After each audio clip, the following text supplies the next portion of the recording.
Eu acredito que um bom marqueteiro tem que gostar de pessoas e que tem muita sede ainda por conhecimento. Eu acho que esse para mim é o grande segredo. Você entender o seu consumidor, entender quais são as paixões do seu consumidor e conseguir fazer algo tão relevante que acaba se tornando intrínseco na cultura brasileira. O gestor de marketing ali precisa estar atento, que nem sempre o que a pesquisa apontar é o melhor caminho, né? Talvez aquilo seja uma visão do presente que ajude a moldar um futuro, mas que, né, o próprio Steve Jobs disse, ele conseguir pesquisa, ele ia continuar com o celular com um tecladinho de botão, porque ninguém queria saber de touch, né, na época. Seja muito bem-vindo a mais um episódio do Marketing with a Twist, podcast que entrevista grandes lideranças de marketing. E eu sou o Mauro Palacios, o CEO da agência Twist e host do podcast. Se você ainda não me segue nas redes sociais, procura lá, @Mauro Palacios, você vai me encontrar em qualquer uma delas. Hoje a gente vai ter um bate-papo muito legal aqui. A gente vai abrir a caixa preta de como funciona o marketing das grandes empresas. Estou aqui com o Maurício Landi, que é ex-diretor da Ambev, era diretor da marca Brahma. Tudo que vocês viram aí de legal que a Brahma tem feito nos últimos tempos passou por esse cara aqui. E ele vai contar um pouco pra gente do que ele tem feito e a gente também vai abrir a caixa preta e explicar o que acontece dentro do marketing das grandes empresas. Maurício, seja muito bem-vindo. Obrigado por aceitar nosso convite, por estar aqui conosco hoje. Queria pedir para você começar se apresentando para quem ainda não te conhece, trazer um pouco da sua trajetória. Quem que é o Maurício? Boa. Eu que agradeço o convite, Mauro. Vai ser um prazer aqui bater esse papo contigo, trocar um pouquinho do que eu aprendi nesses últimos anos com todo o seu público aí. Bom, me apresentando, meu nome é Maurício Landi, eu sou marqueteiro de formação, sou formado em publicidade e propaganda. Na época, a gente podia escolher entre ênfase em criação, que era a galera que queria ir mais pro lado da agência, seu caso. Sou eu. Eu fiz o tronco todo de criação lá. Boa. Ou ênfase em marketing, que era a galera que queria ir mais pro cliente, o meu caso. E escolhi, me formei em 2011 pelo Mackenzie.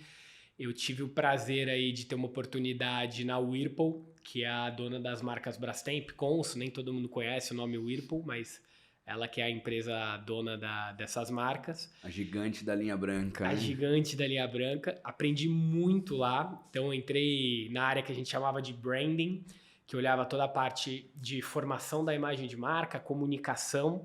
Comecei em Brastemp, depois eu fui para Consul. E aí, em algum momento na minha carreira, eu olhei e falei, eu aprendi que o marketing tem 4 P's.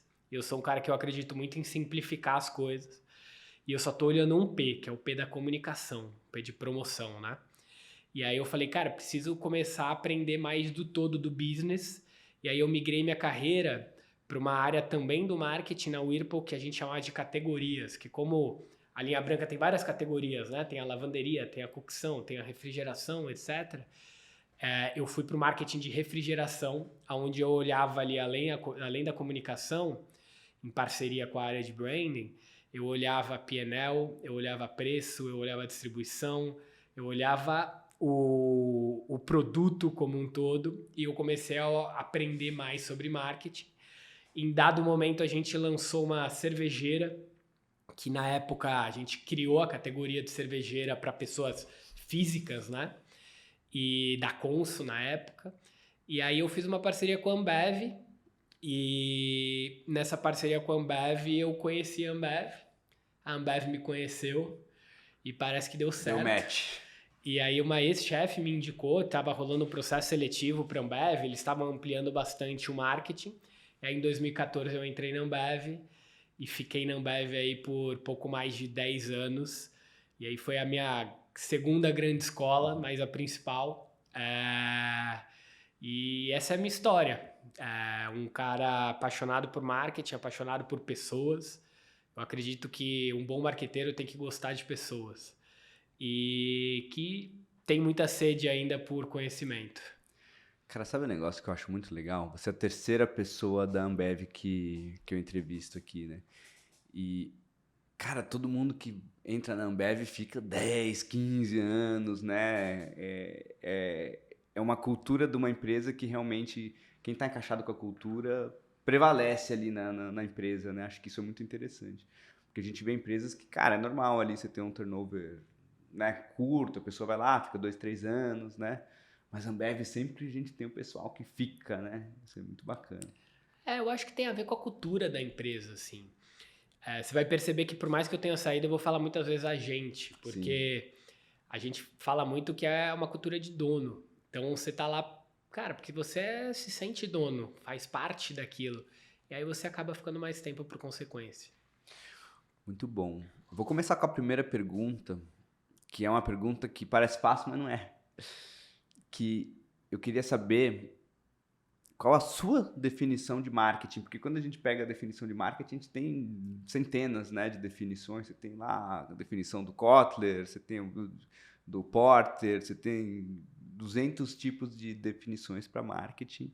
E justamente eu estou tentando encontrar a definição de marketing aqui com o podcast, perguntando para as grandes lideranças de marketing o que é o marketing, segundo Maurício Landi. Ótima pergunta. E vou ser sincero, eu não sei se eu tenho a resposta. Eu não tenho também. Estou tentando achar aqui. Mas de bate-pronto, para mim, o marketing, ele é uma... O marketing, ele é uma ciência que tenta entender os desejos e os anseios dos consumidores e molda negócios e comunicações para que a gente possa atender esses anseios, esses desejos ou até oportunidades que nem mesmo o consumidor consegue perceber. E quando você molda a sua estratégia para isso, você acaba também moldando a percepção do próprio consumidor sobre as coisas. Isso para mim é o marketing. Muito bom, muito bom. Adorei. Excelente definição. E quando a gente fala aí de marketing, você aí que tem toda essa vivência aí de Whirlpool e Ambev, como você acha que o marketing contribuiu para a Ambev e a marca Brahma, né, a qual você liderava, serem o que são hoje? Qual que é o segredo aí para conseguir fazer um trabalho de marketing tão excepcional? Eu acho que o grande segredo pode até não ser da Ambev. Ser da Ambev, eu acho que a Ambev tem ótimos exemplos, ou da Whirlpool também acho que tem ótimos exemplos, ou até de outras marcas. Eu acho que o grande segredo de grandes marcas foi olhar para dentro do seu consumidor, entender a fundo e conseguir criar coisas que realmente tocassem as pessoas e que virassem cultura. Então, eu que sou mais velho aqui, vou acusar a idade, quem não lembra não é assim uma Brastemp. Vira um jargão Sim. Que serve para qualquer coisa, você vira cultura. Quem não lembra de um Zeca Pagodinho com Brahma, de um Ronaldo Fenômeno comemorando um gol, fazendo o número 1 com Brahma. Então, eu acho que esse para mim é o grande segredo. Você entender o seu consumidor, entender quais são as paixões do seu consumidor e conseguir fazer algo tão relevante que acaba se tornando intrínseco na cultura brasileira. Então, usando o Brahma como exemplo, a história de Brahma e a história do Brasil se misturam de maneira intrínseca. Sim. Tem várias coisas que, se eu contar da história Brahma de Brahma... uma marca, deve ser quase centenária, ou é centenária? É mais que centenária. Ela nasceu em 1888. Então, ela tem aí 136 anos. Eu sou de 88, então a conta sempre foi fácil para mim. É só colocar 100 anos a mais. Então, tem 136 anos e a história dela se mistura com a história do Brasil. E quando você consegue fazer coisas relevantes para a cultura e acaba intrinsecamente fazendo parte dessa cultura, você cria marcas históricas que valem muito mais na cabeça do consumidor e acabam moldando suas empresas por consequência. Então, e como é que a gente faz? Acho que deve ser um grande desafio que você deve ter enfrentado aí.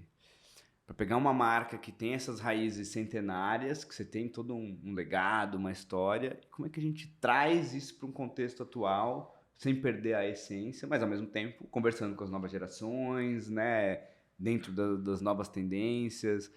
Onde que acha esse equilíbrio? Como que se trabalha isso? Cara, acho que essa pergunta é ótima, porque, e até pensando no tema que a gente vai entrar daqui para frente também, eu acho que o grande risco de grandes empresas ou de grandes gestores de marca é a gente cair no que eu chamo de síndrome do prefeito novo. O que é a síndrome do prefeito Perfeito, novo? já até sei o que você vai falar. Né? Cara, o cara chegou. Pô, eu sou o Steve Jobs. Ele nunca inventou o iPhone, mas ele acha que ele é o Steve Jobs. E aí ele quer transformar a marca. Cara, a Brahma tem 136 anos de história. Eu, quando peguei Brahma tinha 133 anos de história. Fiquei 3 anos em Brahma. Cara, quem sou eu para mudar o posicionamento de uma marca de 133 anos? Então, uma coisa que eu sempre falei pros times que eu liderei, ou pros meus pares, ou pros meus gestores, a gente tem que entender muito bem qual é o DNA da marca. No caso de Brahma, eu sempre entendi muito bem qual era o DNA. E, ao mesmo tempo, a gente tem que, sem perder o DNA, olhar como essas coisas se atualizaram e como que você consegue falar de maneira contemporânea sobre novos assuntos. Então, Brahma. Cara, Brahma sempre foi Brasil. Sempre foi Brasil. Então, ela sempre esteve presente em todas as paixões brasileiras. Eu tinha documentos que mostravam que a gente apoiou o Carnaval da Volta da Gripe Espanhola, lá na década de 1919, salvo engano. Então, assim, por que eu vou falar, não, Brahma não é mais carnaval? Cara, só que ao mesmo tempo, o carnaval de 1919 é completamente diferente do carnaval de 2023, 2022, 2021 e por aí vai. Então, você entendendo que Brahma sempre foi Brasil e eu herdei um posicionamento que falava muito da diferenciação funcional de Brahma, que é a cremosidade, a cremosidade que só Brahma tem, eu falei, cara, eu vou continuar isso que tá dando certo, vou ser extremamente consistente, só que eu preciso dar para a bramosidade, além do aspecto funcional, o aspecto emocional, que nada mais é que resgatar a brasilidade. Bramosidade igual brasilidade. E sempre foi, desde 1888. E aí a gente pega quais são as paixões do brasileiro que Brahma sempre esteve presente, futebol, sertanejo, carnaval, e faz tudo acontecer. Ah, mas eu quero expandir cada vez mais a presença de Brahma para o Nordeste. Pô, qual é a grande paixão do Nordeste? Cara, São João. Pô, por que a gente não faz um negócio legal com São João? Então você consegue, de acordo com seus objetivos de negócio e com o que está acontecendo no mundo, não perder seu DNA, mas também falar de forma contemporânea e criando cada vez mais significado na cabeça das pessoas. Então, essa para mim é a grande resposta, sabe? O prefeito novo entra e fala, não, eu preciso... E isso para mim é um risco das grandes empresas. Porque todo mundo quer ser promovido.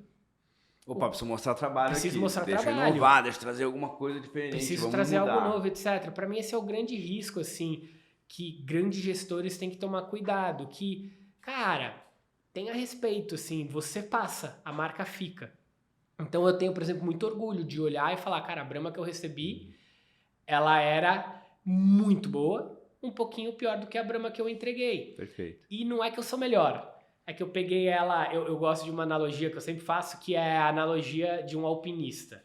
Eu peguei a Brahma no Camp Base do Everest e eu entreguei no segundo nível, que eu nem sei como chama, mas deve ser o segundo nível. Cara, eu só entreguei no segundo nível, não é porque eu sou melhor do que a pessoa anterior, é porque eu peguei no Camp Base, a pessoa pegou na base, da Sim. base, da base. Se bem que Camp Base é meio base, mas vocês entenderam o que eu quis dizer.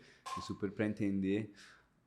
Olha como que é legal, né? E acho que isso vai muito de encontro com o que você trouxe da cultura, né? A gente teve um bate-papo aqui com o Bruno Cosentino, que acho que vocês trabalharam juntos, né? E ele trouxe um discurso muito parecido com esse, né? De, pô, o cara que chega lá não pode mudar tudo, né? É muito, muito, muito similar. E você vê como que é a consistência quando a empresa tem uma cultura legal. Você tem times de diversas áreas, ele trabalhando uma marca lá na África do Sul, né? Se você não ouviu esse episódio, vale muito ouvir também. E aqui a gente falando de Brahma e coisas muito parecidas, marcas centenárias, respeitar a cultura, ao mesmo tempo trazer a inovação. É muito bom. E eu queria, na verdade, até fazer eu vou até puxar a sardinha aqui, vai parecer que eu tô puxando o saco, mas não é. De todas as marcas, né, da Ambev ali, a Brahma é a marca que eu acho que o posicionamento é mais legal, acho mais redondo, né? Acho que essa coisa da cremosidade, bramosidade é muito consistente. Não tem como você não ver hoje em dia, né, Brahma e não fazer essa associação, a não ser que você esteja dentro de algum tipo de casulo, né? Mas se você se expõe a qualquer tipo de mídia, você já se expôs a esse conteúdo e tem essa clareza, seja você um marqueteiro que olha como marqueteiro a coisa, ou seja você um consumidor comum. E o que eu acho genial disso, e acho genial mesmo, é que conseguiu-se trazer um atributo de produto para um produto que é uma baita commodity, né? Se a gente for pensar, porque cerveja, claro, a gente tem diferenças entre um e outro, mas assim, no geral, e quando a gente faz os testes cegos, né, é muito difícil você identificar a diferença de uma cerveja para outra. Mas a Brahma você já entende que não, mas no meu coração aqui, a Brahma é mais cremosa que as outras com certeza, porque a gente tem ali, e acho que muito por causa do chopp também da Brahma, que acho que ajuda muito a carregar esse DNA, né? É muito interessante como isso conseguiu se construir e como consegue destacar um diferencial no mercado que é muito difícil trazer um diferencial, porque normalmente acaba se diferenciando muito mais por posicionamento do que por atributo de produto, né? Não, a minha cerveja é a cerveja que é mais legal para o jovem, mas o que isso quer dizer, né? Assim, do ponto de vista de produto, ou a minha cerveja é a cerveja que é mais divertida ou mais careta, não importa. Aqui não, aqui conseguiu se trazer, não. A gente, o produto é diferente e consegue trazer isso para a mente das pessoas. Então, eu realmente acho um posicionamento genial, muito bem trabalhado. Assim. Então, deixo o meu elogio aqui para o trabalho que foi sendo feito, porque é um elogio bastante genuíno. Se eu puder puxar esse gancho, assim, eu acho que quando você vai construir um posicionamento, ele sempre tem seu aspecto emocional e seu aspecto funcional. E não adianta você também inventar um negócio que você não tem legitimidade para tal. Exatamente. Então, foi interessante porque você, sem participar da cozinha, da parte de dentro do planejamento, você falou exatamente o que aconteceu, assim. Quem trouxe a cremosidade não foi a gente, foi o consumidor. A gente tinha acabado de lançar a Brahma Duplo Malte, na época da pandemia. Um baita produto. Um baita produto, uma das maiores inovações da história da Ambev. E, basicamente, a gente começou a ver o próprio consumidor falando, ela é mais cremosa. E o nosso CEO na época, o Jean, que agora está indo para Middle America, né, América Central, eu lembro dele, eu estava na reunião quando ele falou, cara, tem um negócio aí. E aí quando a gente começou a pesquisar, a gente viu que era algo que já vinha da história de Brahma. E justamente por conta do chopp. A Brahma nasceu no chopp. Antigamente não existia a cerveja, né? Era chopp da Brahma. Muito obrigado. Era Brahma Chopps, né? Você tem o chopp e a cerveja, e que a cerveja é pasteurizada, né? Mas a cerveja se posicionava como chopp. Exatamente. Era Brahma Chopp, né? Ainda hoje, se você for ver no rótulo, tá Brahma Chopp. Eu lembro das propagandas, né? De quando eu era criança, Sim. era Brahma Chopp, a número 1. Que já trazia essa coisa também, de certa forma, da cremosidade diferente, de um aspecto mais draft ali pra Exatamente. cerveja. E quando a gente vai fazer testes físicos, a gente realmente tem mais cremosidade. Então, a Brahma realmente tem mais cremosidade. Como eu falei, a cultura de dono é forte. Que bom. Então, a gente falou, cara, tem um negócio aí.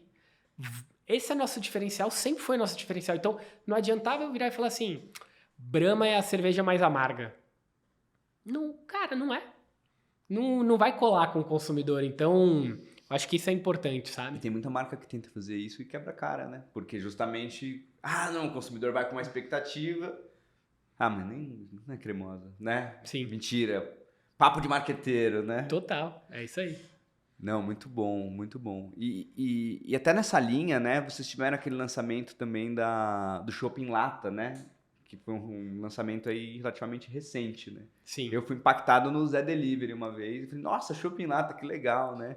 e que também é um outro baita produto aí da Ambev. Acho que foi muito acertado aí a aquisição do Zé Delivery, né? Porque eu, pelo menos, sou um baita consumidor do serviço.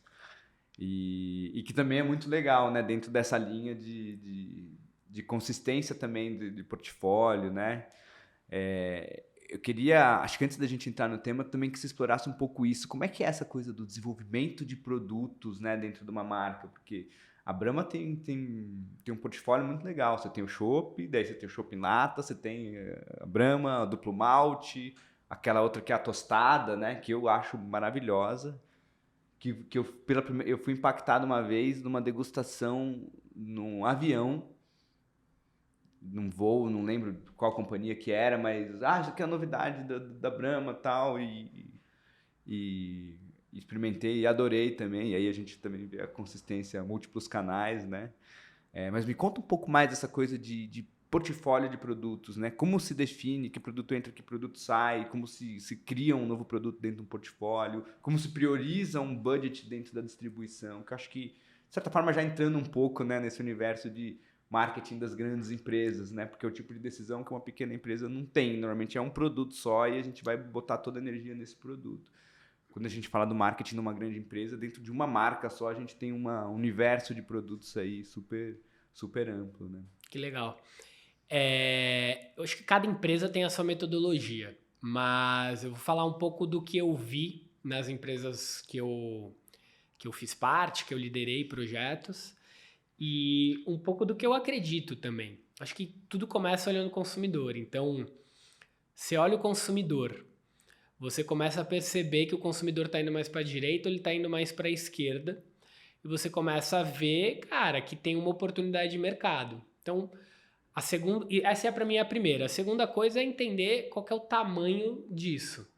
Porque se for pequeno, não faz sentido você gastar seu esforço. Ou talvez faça, depende do tamanho da sua empresa, mas você tem que ter uma noção de investimento versus retorno para que você gaste o seu tempo, o tempo da equipe, dinheiro em pesquisa, em desenvolvimento de produto e por aí vai. Uma vez que você entendeu isso, é grande, faz sentido, você deveria olhar e falar: que marca que faz sentido? Porque você pode ter uma empresa que tem diversas marcas, como uma Ambev, como uma Unilever, como uma Nestlé, ou você pode ser uma empresa de uma marca só, ou de duas marcas. Então, que marca que faz sentido entrar com isso?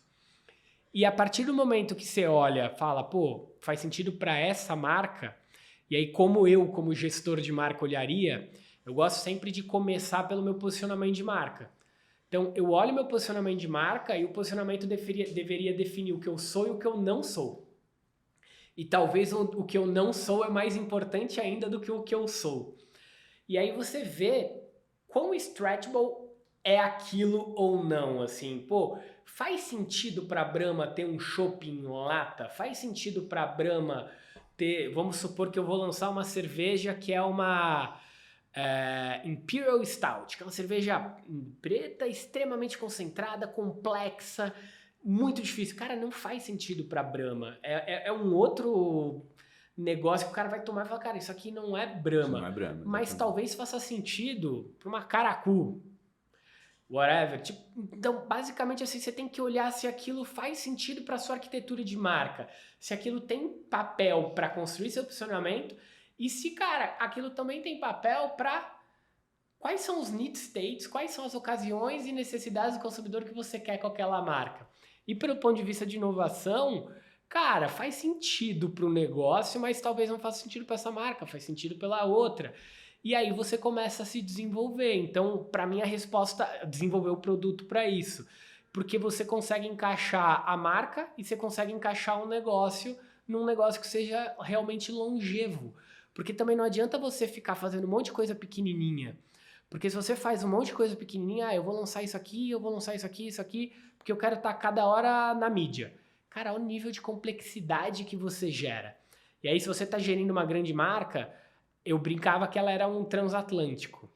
E eu era o capitão do barco. Se cada hora eu estivesse dando um sinal, ou eu ia ficar sem rumo no oceano... Não sai do lugar, né? ou eu ia ficar andando em looping. Então eu precisava ter clareza de para onde a gente ia chegar. Eu brincava, eu quero que o nosso transatlântico chegue na Austrália. Cara, talvez eu erre um pouquinho para direita, um pouquinho para esquerda, mas eu sei que eu quero ir para Austrália. Agora, se cada hora eu tô dando uma volta, eu não vou chegar em lugar nenhum. Então, a resposta passa um pouco por aí, assim, o processo para mim deveria ser um pouco esse, mas ao mesmo tempo ele pode ser o contrário. Ele pode virar e falar, cara, eu mesmo quando eu tava em Brahma, eu falei, eu preciso ter um produto que reforce ainda mais a cremosidade de Brahma. Cara, quais são os caminhos? E aí eu brifei a área de inovação. E aí a área de inovação cruzou uma coisa com a outra e trouxeram algumas sugestões para como que a gente podia, na época, reforçar o atributo de cremosidade. Muito bom. E como é que funciona, né, dentro dessa coisa das grandes marcas aí, que tem múltiplos portfólios, a relação entre os gestores de marca, né? Porque eu imagino que isso deve ser também um grande desafio, porque você tem dentro do mesmo grupo ali, da mesma empresa, várias marcas, cada uma com seu posicionamento, que elas de certa forma concorrem, né, umas com as outras em algum aspecto, porque no caso da Ambev, no fim da ponta é o cara que toma cerveja, é o consumidor. Como é que é a relação entre cada uma dos gestores de marca ali? A gente está falando de Brahma, mas daí você tem a Skol, você tem a Antártica, você tem, né, múltiplas marcas aí da Ambev. Quantas marcas no Brasil a Ambev deve ter? Eu não sei te dizer. É muitas, né? Bastante coisa. Acho que mais de 10, provavelmente. Provavelmente. Como é que é essa relação, né? Como é que se combina o jogo para um, talvez, não canibalizar o outro, ou uma ação de uma marca A acabar não esbarrando com a estratégia da marca B? Tem um combinado, tem uma grande diretriz maior que prioriza isso? Isso é uma coisa que eu realmente tenho grande curiosidade de entender, como uma pessoa que nunca estive dentro, né, de uma estrutura organizacional como essa de uma marca como a Ambev. Eu já vivi empresas diferentes e momentos diferentes nessas empresas diferentes. O Whirlpool é a mesma coisa, né? Porque você também tem marcas que competem muito direto, acho que até mais do que a cerveja, porque a cerveja assim, ainda tem um posicionamento bem claro. Essa aqui é a marca para o jovem, essa aqui é a marca, né? Essa aqui é a super leve, essa aqui é a super amarga. Você tem uma marca para cada gosto, vamos dizer assim, né? Ali, quando a gente fala de linha branca, cara, geladeira compete diretamente, né? Sim. Eu acho que o grande risco que essas empresas, que a gente chama de House of Brands, né, carregam, é caso elas não consigam traçar qual é o papel de cada uma das suas marcas, ou na sua estratégia de portfólio como um todo, você gera uma competitividade completamente desnecessária dentro da companhia. Porque as pessoas, no final do dia, não sabem... Às vezes não é por mal, às vezes é inconsciente. Sim, cada um tá olhando para sua meta. Cada um tá olhando para sua meta, ou cada um, cara, tá apaixonado pelo que tá fazendo e quer fazer. Então, eu já vivi momentos que a gente não tinha tanto essa clareza. E aí era mais difícil. Porque eu tô fazendo um negócio, nem sempre eu converso com meu amiguinho ou com a minha amiguinha, e de repente eu olho e falo assim, caraca, você tá fazendo a mesma coisa. E aí? E para mim o que gera esse problema é uma falta de estratégia de portfólio, que deveria ser o papel do CMO junto com o CEO e com o CSO, com o cara de vendas, o cara de marketing, todo mundo sentar junto ali com o presidente e falar assim, beleza, qual que é o papel de cada uma das marcas, né? Que deveria partir do aonde eu quero chegar como empresa. Sim. Quando você tem maior clareza de a empresa quer chegar lá, para a empresa chegar lá, essas são as oportunidades, cada marca, essa marca vai atacar essa oportunidade, essa marca vai atacar essa oportunidade, e as coisas são complementares, e você tem maior, vou ser redundante, clareza nesses papéis, fica muito mais fácil de você trabalhar e você evita esses atritos que podem acontecer no meio do caminho, que vão acontecer mesmo assim. Mas deveria ser mais uma exceção do que a regra. Eu mesmo, quando eu estava em Brahma, eu já tive alguns momentos que eu olhei e falei, cara, Felipe, que era meu par, que olhava as marcas premium, vamos sentar e discutir como que vai ser esse camarote aqui no carnaval? Vamos se falar, porque de repente faz sentido para você, mas pode fazer sentido para mim, ou vice-versa. Ou outra marca e por aí vai. Então, quando você tem essa clareza, você diminui as possibilidades de atrito e você faz as coisas acontecerem da melhor maneira possível. Porque de vez em quando até, se você faz isso, você pode incentivar uma competitividade que, cara, você tá perdendo tempo com briguinha dentro de casa, quando você deveria estar crescendo a categoria como um todo, ou olhando contra o seu competidor, quem realmente é seu competidor, que tá do lado de fora da empresa. Acho que tem uma coisa também que eu queria destacar aqui quando a gente fala de marketing de grandes empresas, que é a questão das pesquisas, porque eu entendo que, em geral, uma empresa que não é muito grande não consegue fazer pesquisa de uma forma consistente, com grandes institutos, né? Uma coisa é o cara medir um NPS, fazer uma pesquisa mais simples, mas uma pesquisa de mercado mesmo, contratar um instituto, entender o que o consumidor está pensando, né? Dentro de uma base grande, com metodologia, com quantitativa, qualitativa, tudo aquilo que a gente aprende na faculdade, né? E eu vejo, e eu como agência aqui também, a gente atende empresas de diversos portos. A gente atende empresa que tem condições de fazer pesquisa, e é muito mais fácil fazer nosso trabalho quando a gente está bem embasado, e tem empresa menor que, não tem nada, assim, muita coisa baseada em percepção, né? E que muitas vezes baseada, ou em dados que, beleza, dado de campanha, de certa forma, é uma forma de pesquisa, mas aquela coisa da pesquisa de mercado mesmo é muito difícil. Como é que funciona dentro das grandes empresas também essa questão das pesquisas? Quando se encomenda uma pesquisa, né? Como é que se decide fazer isso? Com que frequência? Me conta um pouco sobre. Legal. Acho que a resposta é complexa. Assim, eu sou um cara que falo muito e vou tentar não falar tanto. Basicamente, existem as pesquisas frequentes, que você mede ali a sua saúde de marca, que você mede a sua participação no mercado, que a cada 2 anos você faz um brand audit para saber qualitativamente também como que o consumidor está vendo a sua marca, quais são as características e por aí vai, além das frequentes que você tem mensalmente. E existem pesquisas pontuais de acordo com dúvidas que você tem, de acordo com coisas que você queria ter mais certeza. Só que, ao mesmo tempo, isso passa para mim por uma questão muito importante, que você não pode usar a pesquisa como um poste para se apoiar. Muito bom, muito bom. A pesquisa, para mim, ela tem que ser um poste que você usa para iluminar a sua ideia. E não um poste que você fala, tá vendo? É isso, isso, isso. E o que mais tem é a gente querendo confirmar o nosso viés, né? Então você precisa saber muito bem como você vai usar essa pesquisa. Tem que até um trabalho de gestão de próprio ego, muitas vezes, né? Exatamente. Falei, isso estava certo. Né? É isso, cara. É muito bom. Eu comecei falando que bons marqueteiros amam pessoas. E a gente também tem que lembrar que a gente é pessoa, sim, e a gente também tem os nossos defeitos. Então, somos muito imperfeitos, todos nós. Exatamente. Então, você tem que ter muita calma e frieza para saber quando você vai fazer a pesquisa, por que você vai fazer a pesquisa e o que você precisa saber fazer essa pesquisa. Eu tenho uma amigona que chama Cleide, hoje em dia ela está no Ipiranga, e ela me falava, Mal, o que eu mais gosto do nosso relacionamento é que a gente para e discute 1 hora, cara, por que você está fazendo essa pesquisa? E ela era diretora de Insights da Ambev. Cara, o que você quer saber com essa pesquisa? Porque senão a pessoa faz a pesquisa por fazer também. Então, para mim, nessas pesquisas pontuais, o grande lance é tenha um bom briefing, discuta com a sua pessoa de Insights. Cara, o que eu quero, por que eu quero, ela vai te dar a resposta de qual é a metodologia correta. Eu não sou um cara de Insights. Então eu era muito humilde em, cara, o que eu quero saber é isso, por isso, isso, isso, isso. Beleza, ela vai me dizer qual é a metodologia e ela vai fazer a pesquisa. E no momento que você receber a pesquisa, questione tudo.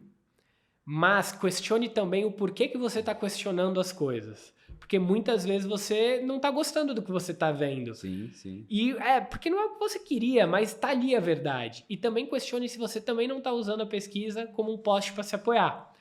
Então, mas ao mesmo tempo tem um outro questionamento que eu gosto muito de falar nesses momentos, que eu acredito que o marketing é um mix entre arte, ciência e disciplina. Por que arte, ciência e disciplina? Muito bom.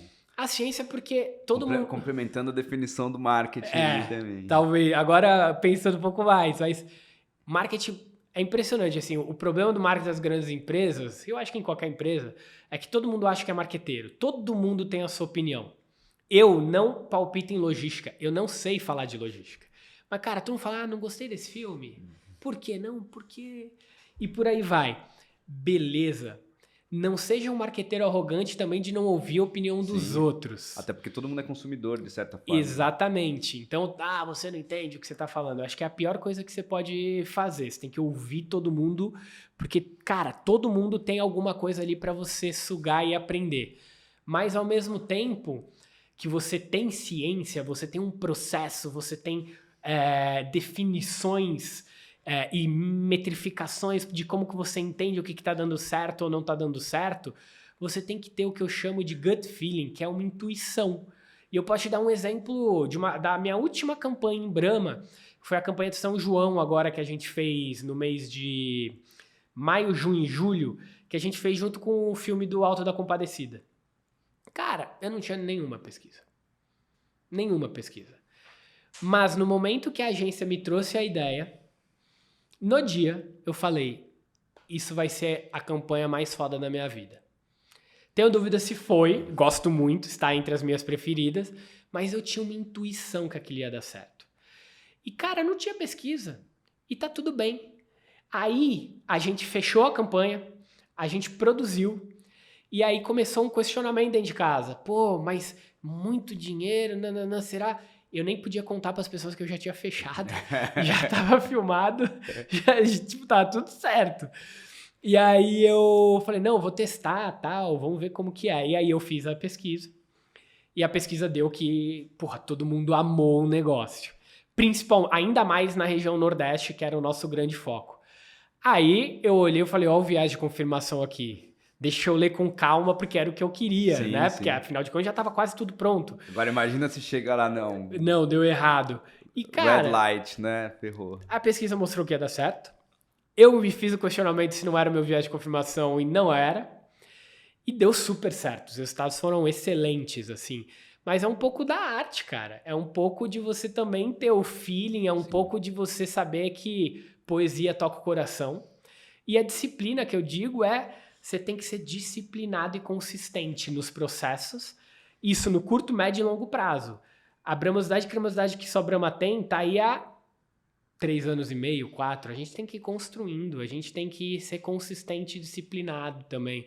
E ao mesmo tempo, se você não seguir seu processo, em algum momento você vai errar. Então, no dia a dia, você tem que ser disciplinado. Então, é isso.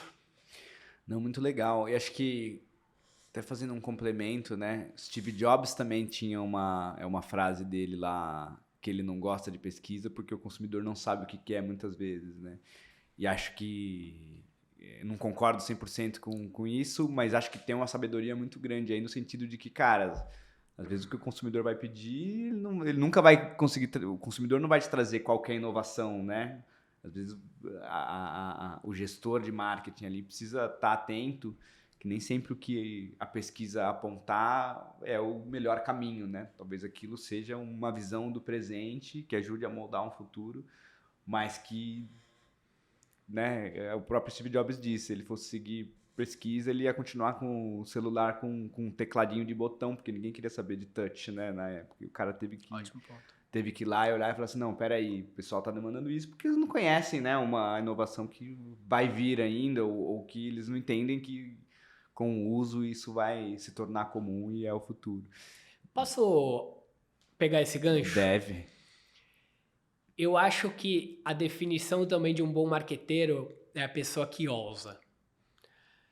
Que é um pouco disso do Steve Jobs. E eu não concordo que eu não gosto de pesquisa, eu gosto pra caramba. Você tem que saber quando usar e quando não usar. Exatamente.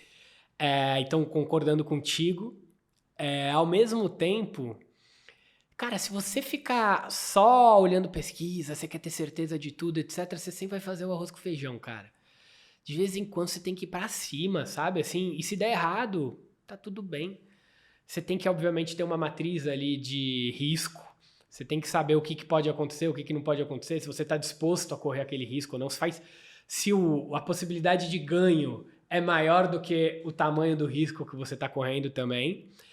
Só que, cara, vai pra cima, sabe? Eu acho que hoje em dia a gente tem medo demais, assim. Eu falava isso com o meu time e falo isso com as pessoas, eu tô com alguns projetos agora. A gente tem que ter mais vontade de acertar do que medo de errar.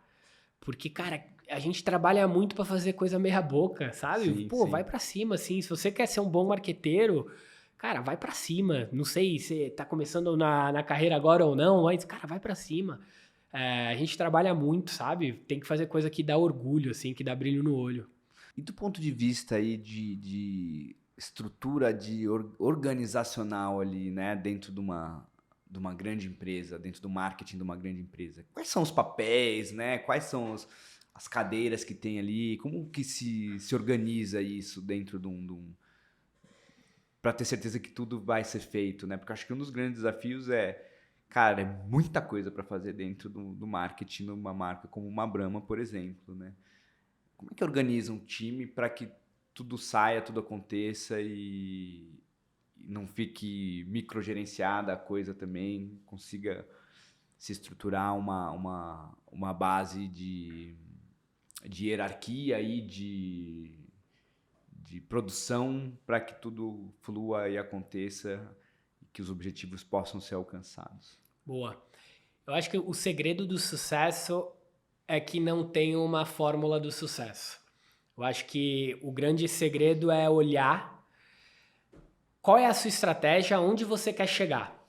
E a partir do momento que você sabe onde você quer chegar, qual estrutura você deveria ter para chegar lá.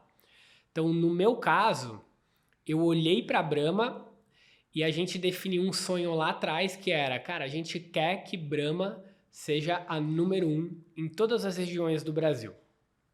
Esse é o nosso sonho. O que eu preciso para que eu chegue lá? E aí a gente fez uma estruturação onde a gente tinha uma pessoa que me ajudava, que eu chamava de estratégia, que me ajudava a definir posicionamento de marca, que me ajudava a olhar todos os touch points da marca e garantir que estavam todos indo para a direção correta. A gente fez um planejamento de 10 anos, mesmo sem a companhia, sem o meu chefe pedir, o chefe do meu chefe pedir. Cara, a gente foi lá e falou, vamos desenhar quais são os próximos 10 anos de Brahma. Com isso, quais deveriam ser os próximos 5, quais deveriam ser os próximos 3 e quais deveriam ser qual deveria ser o próximo ano. E essa pessoa, ela olhava para mim os principais touchpoints da marca, que nem sempre no dia a dia eu estaria olhando. Então, pô, vamos discutir com a área de inovações. Essa pessoa que liderava isso para mim. Vamos discutir com a área de trade marketing. Essa pessoa olharia isso para mim. Então, essa pessoa era meu braço direito, que ela olhava sempre para frente. E uma marca grande como Brahma, ela tinha um problema que, na verdade, vinha a partir de uma coisa boa, que a gente tinha pelo menos 4 campanhas no ano. Pelo menos. Grandes campanhas, né? Fora pequenas ações, etc e tal. Então, eu deveria olhar e definir o planejamento estratégico de cada campanha, insight, etc., com uma antecedência muito grande para que depois as áreas que eu chamava de execution já pegasse aquilo e começasse a trabalhar para os próximos 6 meses. Então, enquanto eu tinha 2 áreas de execution, uma que olhava plataformas, que olhava sertanejo de futebol, e uma que olhava campanhas institucionais, como Carnaval, campanha funcional, São João. Então, a área de estratégia pegava e falava, ó, daqui a 8 meses, 10 meses, a gente vai estar fazendo essa campanha. Eu já vou brifar a agência e eu já vou definir o planejamento estratégico dessa campanha. Enquanto isso, a área de execução de plataforma, execução institucional, estava realizando a campanha do momento. E aí, quando ela terminasse a campanha do momento, a área de estratégia pegava e falava, ó, planejamento é esse. Vai lá e começa. E aí a pessoa pegava o planejamento e brifava para ter a big idea. E aí o que acontecia? A pessoa de estratégia já estava olhando os próximos 10 meses. Então, as coisas começavam a acontecer de maneira que eu estava sempre pronto. Que eu não estava, preciso pensar na campanha da semana que vem. Preciso pensar na campanha da semana daqui a um mês e por aí vai. E aí, eu tinha uma quarta área que para mim era muito importante, porque eu olhava o topo e o meio do funil com as áreas de execution institucional e execution de plataformas. Mas e o fim do funil? Como que eu olhava conversão, como que eu conectava isso com os canais, como o Zé Delivery que você mencionou, como o Shop Brahma Express, como o trade, seja no on-premise, seja no off-premise. E aí a gente criou essa quarta área, onde a Ju olhava e falava, beleza, galera, vocês estão falando isso no topo e no meio do funil. Mas, cara, como que eu vou conectar isso no fim do funil para que o consumidor veja uma coisa só? Ela, por exemplo, coesão ali em tudo. Uma coesão em tudo. E eu fiquei muito feliz com o exemplo que você deu, porque foi a Ju que tocou com a Gol o trial de Brahma Duplo Malte tostada que você experimentou. Porque enquanto o Guilherme, que na época estava tocando essa campanha, estava fazendo show em Barretos com os artistas parceiros para lançar, merchan na novela, um monte de coisa, a Ju estava olhando todos os canais para ela converter aquilo no fim do funil. E a gente conseguia fazer isso acontecer de maneira fluida. E ao mesmo tempo, essa área do fim do funil que a gente criou, uma coisa que eu sempre briefei a Ju e ela sempre conseguiu fazer, ela tinha que abastecer as áreas de topo e meio de funil, inclusive estratégia, que era uma área que orbitava entre as três, garantindo que as três áreas estavam comunicando a mesma coisa, indo para o mesmo lado, a suprir essas áreas com insights que viessem do consumo. Ah, que legal. Porque uma das coisas que a gente acabei esquecendo de falar em pesquisa tem vários tipos de pesquisa, né? E, ao mesmo tempo, se você vai para o consumidor e fala assim, cara, que carro você gosta? Todo mundo vai falar, eu gosto de tal carro. Mas na hora H ele vai consumir outro carro, seja porque ele não tem dinheiro para consumir o que ele gostaria de consumir, ou seja porque ele quer transmitir uma imagem. Se você perguntar para mim, Maurício, quem que você segue no Instagram? Eu vou falar um monte de gente que quero me posicionar como um cara inteligente. Não, eu sigo tal pessoa, mas vai ver, eu gasto 50% do meu tempo vendo Gina Indelicada. Então, no final do dia, existe também como que você usa os seus canais, como um Zé Delivery, como o trade, como diversos outros canais que você pode ter, para você olhar hábitos de consumo não declarados. Porque quando a pessoa está numa sala, num focus group... E aí é que a pesquisa pode dar uma miopia também. É isso, que a pessoa quer dizer alguma coisa que na verdade não é. Então, a Ju olhava esses dados, estratificava esses dados e voltava. Guilherme, olha isso aqui. A gente tinha uma máxima dentro de Brahma, quando eu assumi, que é sertanejo, a galera do Rio de Janeiro não ouve sertanejo. Precisamos pensar, porque o sertanejo é muito grande para Brahma, mas a gente não atinge o Rio. E é uma verdade até a página 2. O Rio de Janeiro tem menos a cultura do sertanejo do que o restante do Brasil. Porém, todavia, entretanto, houve muito sertanejo. E a gente provou isso a partir de dados que a Ju conseguiu suprir pra gente mostrar pra dentro de casa. Que aí a gente falou, beleza, não tem a cultura do rodeio, não tem a cultura dos grandes festivais de sertanejo, como tem no interior de São Paulo, Centro-Oeste, Minas Gerais, etc. Não quer dizer que não houve. Não quer dizer que não ouve, não quer dizer que não consome, só consome de outra forma. Sim. E aí você cria uma estratégia para que você consiga impactar essa pessoa dessa outra forma. Muito bom, muito bom. Acho que complexo, né? Acho que você falando aqui até parece simples, né? No sentido de que tudo conectado, funcionando, cada um olhando para uma parte do funil, cada um com o seu papel. Mas deve ser realmente um grande desafio orquestrar tudo isso, né? E o papel das agências no meio disso, né? Eu acho que também vocês devem ter múltiplas agências ali dentro da organização. Tem a agência que ajuda com o evento, com a campanha institucional, com a performance, né? Isso também é uma coisa que eu acho legal trazer. Como que as agências conseguem contribuir e também, por estarem em estruturas que são externas, de certa forma, tá alinhado com a estratégia também, que eu acho que muitas vezes deve ter o desafio de, você tem um briefing que lá dentro tá claro, todo mundo da estrutura já comprou aquilo, bate lá na agência, a agência vem e traz, às vezes, uma sugestão que é completamente diferente, e às vezes isso é maravilhoso, mas às vezes fala, viajaram. Como é que rola, como é que funciona essa gestão das agências aí? Até que ponto a agência, vocês acham que faz sentido elas estarem muito envolvidas na estratégia ou já chega com... Se o briefing já está bem redondo, a agência ela consegue trazer mais a parte criativa da coisa? Me conta um pouco sobre como que é o funcionamento aí, de gestão de agências dentro de uma grande empresa. Legal. Eu vou responder de forma bem direta e depois eu vou fazer uma reflexão que volta para o entendimento do ser humano, e eu acho que vai ser importante, assim.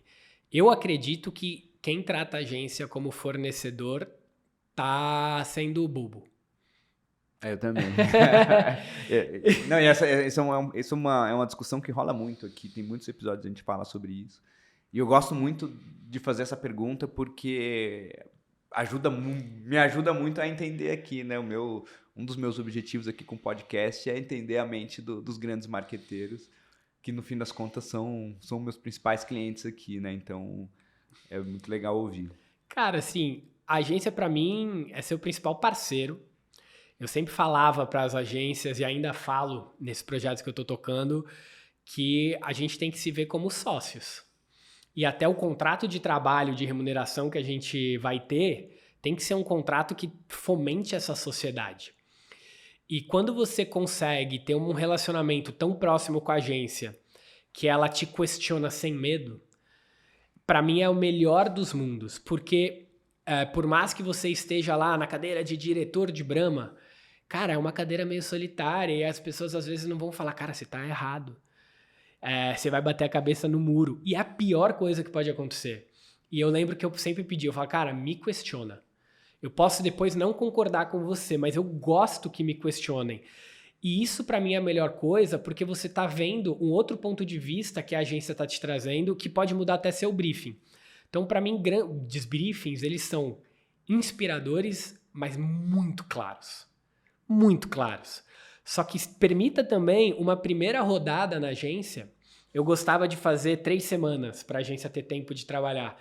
Mas em um certo momento eu comecei a falar, cara, volta para mim em 2 semanas só com o que você entendeu desse briefing e um começo de um planejamento. Porque, de repente, o briefing está errado.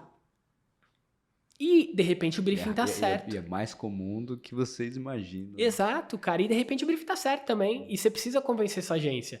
E aí, se você tem esse papo antes, antes da parte criativa, fala, cara, o briefing estava errado realmente. Eu acho que você tá certo, agência. E eu tenho um exemplo do meu primeiro briefing pós-formado, que eu briefei a DM9 na época. E eu lembro até hoje que o Paulinho, que era o nosso diretor de planejamento da DM9, voltou e falou, cara, eu acho que o briefing tá errado. Aí eu olhei, eu falei, você tá certo, eu concordo com você. E eu mudei o briefing. E eu lembro que minha chefe, na época, hoje em dia é minha amiga, falou, gostei muito da sua humildade de olhar, falar e tal. Eu falei, tô aprendendo, né? E eu lembro de ter gravado aquilo e falado, eu posso ter 16 anos de carreira, como hoje em dia eu tenho, eu vou continuar com a mesma humildade.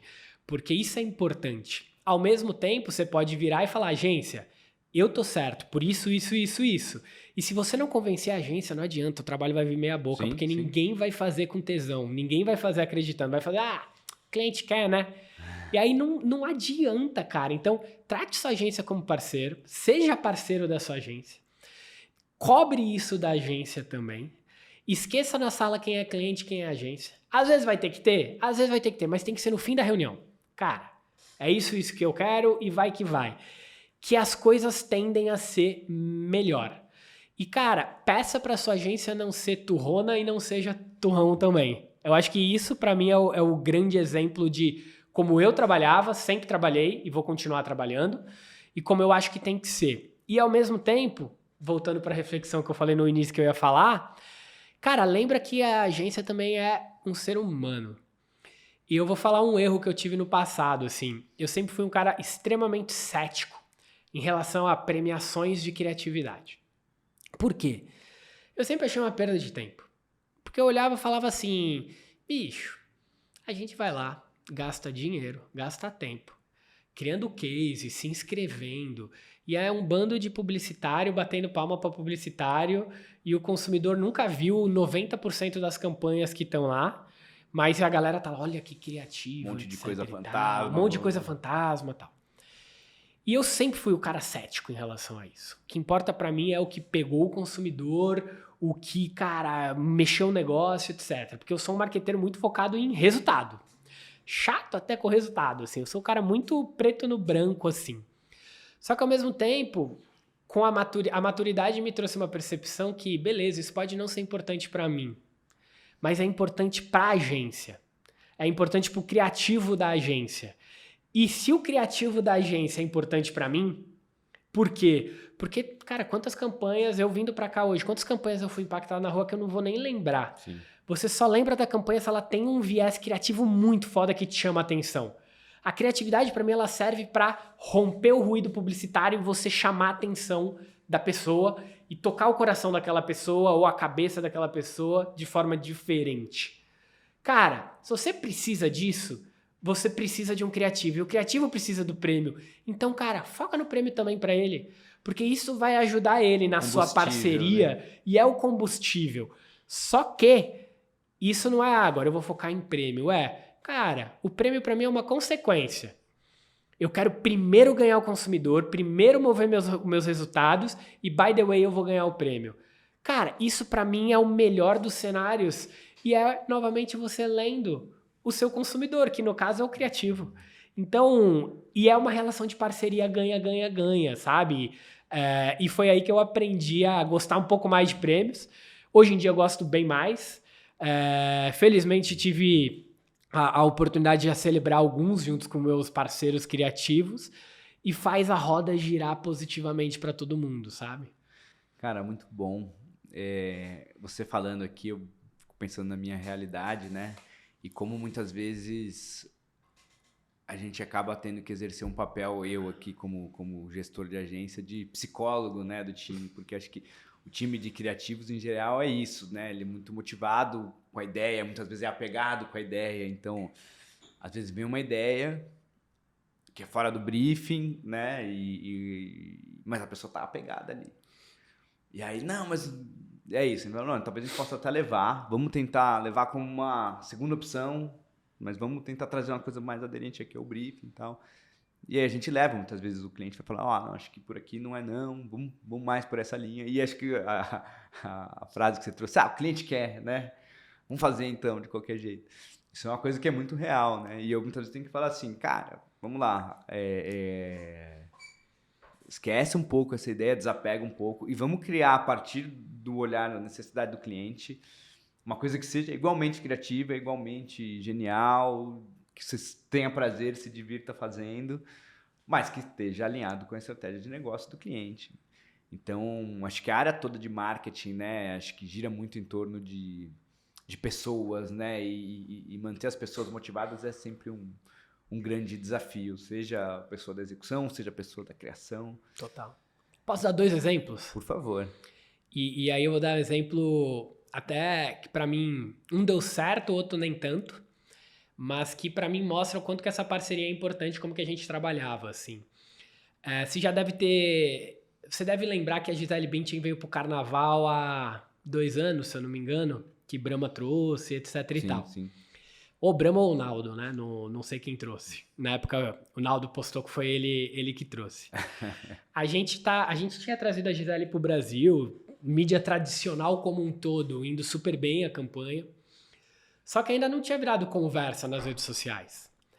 E, cara, eu lembro de ligar pro Rafa, que ainda é o diretor de conta de Brahma na África, meu amigão, falar, Rafa, cara, ainda não virou assunto, cara. O que a gente faz? E aí ele, não, beleza, eu vou brifar, volto pra você. Daí eu falei, bro, naquele nosso esquema, manda aqui no WhatsApp mesmo, não precisa ter uma grande reunião. Se tiver uma ideia, fala, Mal, o que você acha disso? E aí eu tinha um grupo, que era eu, Rafa, Nico, um monte de gente ali da agência, a gente tinha um grupinho nosso. Essa o Rafa mandou no particular. Não me lembro ainda se o Nico já tinha chegado. O Nico é o chief de criação lá. Aí ele falou, Mal, tem uma conversa nas redes sociais que o Naldo fala que ele é amigo do Chris Brown, ele que trouxe não sei quem, ele que nanana. E se a gente falar, tipo, o Naldo que trouxe a Gisele? Aí eu falei, pô, eu acho que tem um negócio aí, Rafa. Bora. Eu lembro que eu tava indo pra Recife na época fazer rota de carnaval. Aí a gente, cara, basicamente em um dia conseguiu pôr o Naldo num podcast. E o Naldo falou, o que eu falo? A gente falou, cara, fala que foi você que trouxe a Gisele. Aí o Naldo sentou no podcast e falou, não, então a Brahma tá dizendo que trouxe a Gisele. Cara, quem trouxe a Gisele fui eu. Aí a gente falou, como assim? E aí, cara, começou essa conversa. E o negócio explodiu. Porra, olha que legal, assim, e pra mim o que importa, menos a ideia, óbvio que eu tenho orgulho disso, mas olha pro passado, assim, desculpa, passado não, olha por trás, assim, olha a confiança do diretor da agência, e quem teve a ideia foi ele, não foi nem a criação. Mandar um WhatsApp pro cliente, o que que você acha? O cliente confiar e falar, vamos testar, vamos ver o que que vai acontecer. Então, isso pra mim é a melhor coisa. E ao mesmo tempo tiveram outras ideias que a agência nos trouxe, falou, cara, eu acho que isso vai explodir, nanana. E eu lembro de falar, cara, vou testar, vamos ver se vai pegar ou não, tal, porque eu confio em você. Algumas deram super certo, como Bramafone. Se bem que o Bramafone eu sempre acreditava. Outras não deram nada, deram na água, mas cara, se você se custar baixo, se o risco for pequeno, etc, vai pra cima, acredita na sua agência também, sabe? Muito bom, muito bom. E me fala uma coisa, qual que você acha que é o maior desafio hoje de um profissional de marketing dentro de uma grande empresa? Cara, eu acho que o maior desafio de um profissional de marketing de uma grande empresa é não se tornar o publicitário, como eu posso dizer isso? É se fazer relevante, assim. Porque se você olha para os grandes CEOs hoje em dia, são pessoas que sempre vêm do mundo financeiro, são pessoas que vêm do mundo de vendas. É difícil você ter um CEO que foi primeiro CMO, diretor de marketing, etc e tal. E eu acho que está tudo bem, eu acho que isso é resquício do passado, de como as coisas foram sendo criadas. Mas se você for pensar para onde o mundo está indo hoje, com a tecnologia quebrando tantas barreiras de entrada, com tantos diferenciais competitivos, no futuro, o que vai diferenciar uma empresa de sucesso e uma empresa de insucesso é você ter grandes marcas que tocam o coração das pessoas. Com certeza. Eu tava ouvindo um podcast ontem de uma empresa de tecnologia que é uma empresa de delivery. E, cara, ouvindo o gestor dessa empresa, eu me lembrei do livro do Jeff Bezos, A Loja de Tudo, né? Vamos usar a Amazon como exemplo. Cara, ela quebrou diversos intermediários e diferenciais competitivos ao redor do mundo. E se você quiser, você abre a Amazon hoje, ou o Mercado Livre, ou qualquer empresa desse tipo, e você tem acesso a qualquer tipo de produto, compara preço, etc. Então a tendência é que as coisas se comoditizem. Se você não tem uma marca que se diferencia, você está fadado ao fracasso no futuro. Então, você precisa ter grandes CMOs na sala de reunião tomando grandes decisões. E esse, para mim, é o grande desafio dos grandes gestores de marketing. Ao mesmo tempo, eu vejo muitos gestores de marketing caindo na casca de banana do narcisismo. Uhum. De eu sou o Steve Jobs. De eu entendo o que eu estou falando, vocês não entendem o que eu estou falando. Seja humilde. Eu acho que quando todo mundo entende aonde pode somar e aonde está a sua fraqueza, as coisas fluem tão positivamente, sabe? Eu entendo disso, eu não entendo disso, deixa eu ouvir o meu par, deixa eu ouvir meu chefe, deixa eu ouvir meu time, que as coisas andam muito mais rápidas, assim. Eu já vi muita empresa onde os grandes líderes poderiam estar anos à frente se decisões fossem tomadas lá atrás com menos ego, com menos narcisismo, sabe? Total. E acho que essa é uma reflexão muito importante, né? Do papel do marketing dentro das cadeiras de conselho, né? Porque eu tive um papo muito legal aqui há alguns episódios atrás com o Alex Pinedo, né? Que é um cara ultra sênior, que está acostumado a sentar com os conselhos de grandes empresas e de empresas familiares também.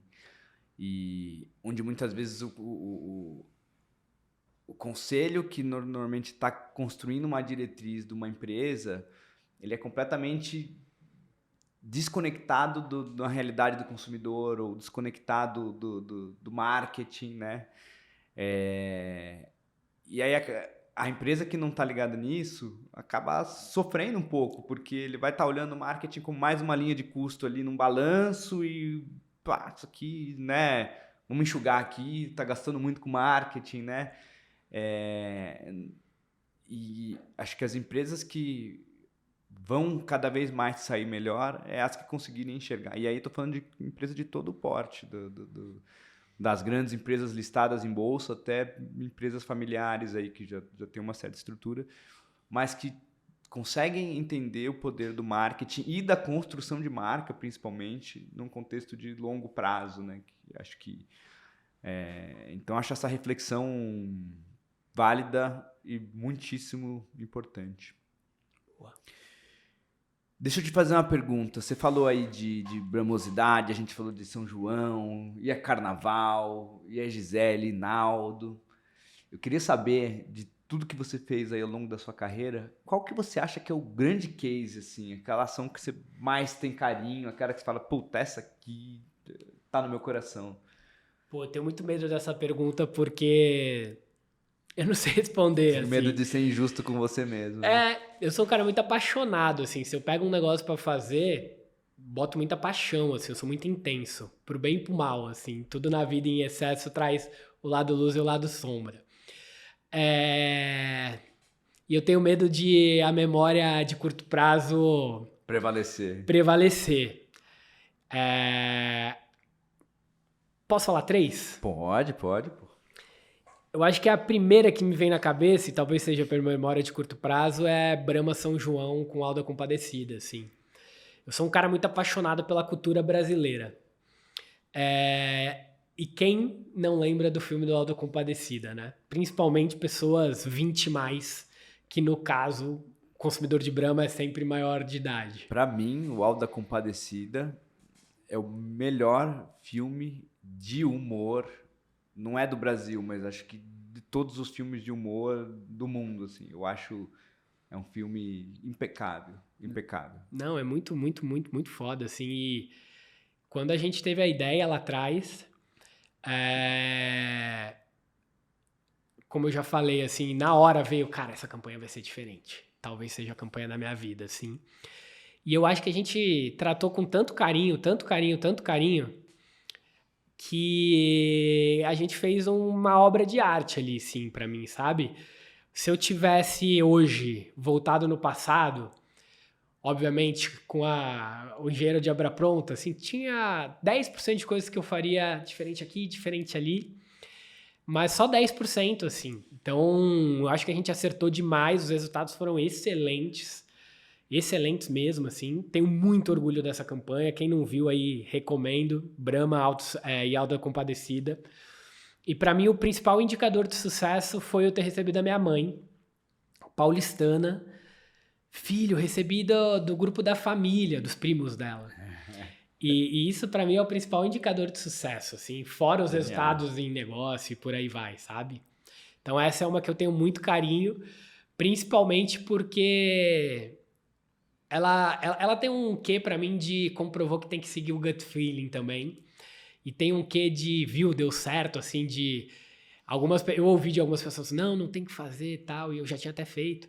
E de tipo, porra, tenho que confiar mesmo em mim quando eu achar que tá certo, sabe? Uma outra campanha que me deu muito orgulho foi o Show Tem Que Continuar com a Alcione, que a gente fez. Foi a minha primeira campanha em Brahma, e talvez tenha um quê emocional de Brahma sempre foi a marca que meu pai tomou. E porra, quando eu assumi a marca, eu fazer a minha primeira campanha, uma campanha que até hoje eu acho tão linda, que basicamente era a volta do carnaval. Era a volta, mas não volta, porque foi aquele carnaval que teve os desfiles das escolas de samba, mas ainda não teve o carnaval na rua. E era um momento de a gente falar, cara, a vida tem que continuar. A gente já tá seguro, já estamos vacinados, ninguém tá sendo aqui negacionista. E, porra, o show tá continuando, cara. Olha que legal, a festa tá continuando. Foi uma campanha linda que a gente fez com a Alcione, que eu tenho muito, muito orgulho. E aí tem uma outra que eu tenho muito orgulho, que ela é menos sexy, que ela tem menos arte, talvez, mas ela tem muita ciência por trás, que é uma campanha que a gente fez com o Skol lá atrás, e que ela teve também muita disciplina, que eu estava no Nordeste, morava no Nordeste, e a gente via que Skol estava com uma comunicação que talvez fizesse sentido para o Brasil como um todo, mas que para o Nordeste não fazia tanto, que a gente criou uma plataforma regional do Skol, que era o Skol Pagodão. E que, cara, quem tá aqui na Berrini, no nosso caso, nesse momento, não sabe o que é o pagodão pro nordestino ou pro baiano, principalmente. A gente chama até muitas vezes de axé, mas lá eles chamam de pagode baiano ou pagodão. E quando a gente começou, a gente teve que convencer uma estrutura inteira em São Paulo do que era, do quão importante era, do porquê que fazia sentido. Então teve uma parte científica de embasamento técnico e teórico para que a gente pudesse convencer a organização, muito importante. E teve uma leitura de contexto político interno também, de como vender isso para as pessoas, de que forma, porque o cara de São Paulo não necessariamente vai gostar do cara ligar lá da Bahia e falar, eu preciso criar uma plataforma aqui porque a que você está fazendo não funciona para cá. Talvez funcione para o Brasil inteiro, para cá não funciona.